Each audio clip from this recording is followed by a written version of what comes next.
Le cold emailing ne vend pas. Et ouais, les emails de prospection ne sont pas faits pour vendre. Le cold emailing te permet de créer des relations.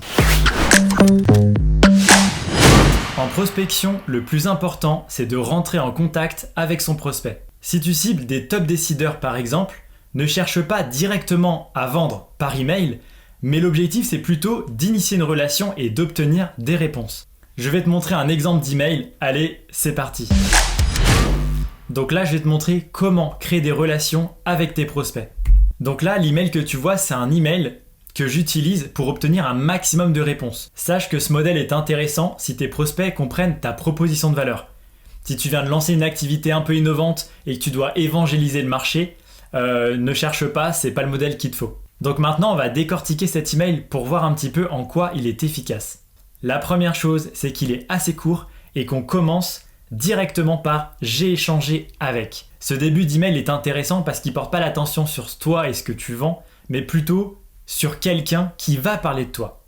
Et le fait de citer quelqu'un dans son email, ça s'appelle du name dropping, et ça peut être assez puissant parce qu'en fait ça crée un sentiment de confiance. Typiquement, si tu t'adresses au DRH et tu dis « j'ai échangé avec Sophie, la DRH de telle entreprise », ça peut avoir un impact pour quelqu'un. Si tu t'adresses à des CEO et tu dis « j'ai échangé avec Arnaud, le CEO de telle entreprise », qui en fait est un peu similaire à la mienne, ça peut avoir un impact qui est assez fort, dans le sens où ça va créer de la crédibilité. Je rajoute aussi une temporalité qui est ce matin. Dans ce cas, effectivement, si tu le dis ce matin, il faut que tu commences tes emails à partir peut-être de 11h pour que ça soit valable. Sinon, tu dis « j'ai échangé avec telle personne hier » et auquel cas ça marche. Et ensuite, je poursuis par « il me disait » ou « elle me disait comment ils ont pu ». Et là, tu parles de toi, de ta proposition de valeur. La manière dont tu vas présenter ton produit ou ton service à cette étape-là, c'est tout simplement en fait de mettre en avant un bénéfice.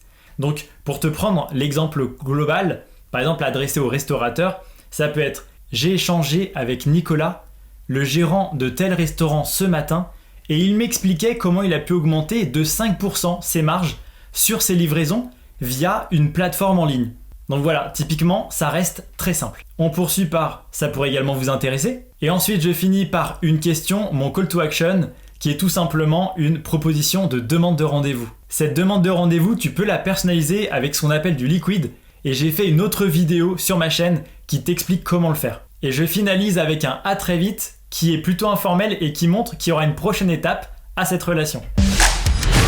Voilà, maintenant tu sais comment initier facilement des relations avec tes prospects. C'est toujours mieux que de passer pour un spammer ou pire encore, une personne qui veut vendre rapidement pour avoir du cash. Dis-moi ce que tu penses de cet exemple en commentaire et à très vite pour une prochaine vidéo. Allez, ciao!